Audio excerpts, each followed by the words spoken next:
कहता है कि देखो जब मैं कहूंगा रस्सी खींचने के लिए तो तुम खींचने लगना। और इस तरीके से उसका शौहर दूसरे साइड में जाता है, उनकी बीवी इस तरफ होती है, अपनी बीवी से कहता है कि आप रस्सी को खींचिए। उस तरफ से उसका शौहर उस रस्सी को पकड़े हुआ होता है, दोनों मिलकर खींच रहे होते हैं।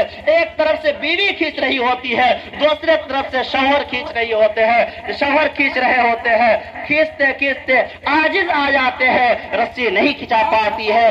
उसके बाद उसके शौहर अपने बीवी के पास आते हैं, उनसे कहते हैं कि मेरी अहलिया मोहतरमा, मेरी अहलिया मोहतरमा, आप देखो अब हम दोनों मिलकर के रस्सी को खींचने की कोशिश करते हैं, क्या हम रस्सी को खींच पाते हैं या नहीं। मेरे अजीज दोस्तों, दोनों मिलकर रस्सी को खींचते हैं, थोड़ी सी कोशिश करते हैं, रस्सी नीचे की तरफ आ जाती है। उसके बाद अपनी बीवी से कहते हैं कि अगर हम दोनों प्यारे मोहब्बत की जिंदगी गुजारेंगे, इत्तेफाक की जिंदगी गुजारेंगे, आपस में मिलजुल करके जिंदगी गुजारेंगे, तो इसी तरीके से हमारी जिंदगी आसान हो जाएगी। आसानी के साथ जिस तरीके से हम रस्सी को खींच लिए हैं, उसी तरीके से अपनी जिंदगी के अंदर हम बड़े से बड़े काम को अंजाम दे सकते हैं।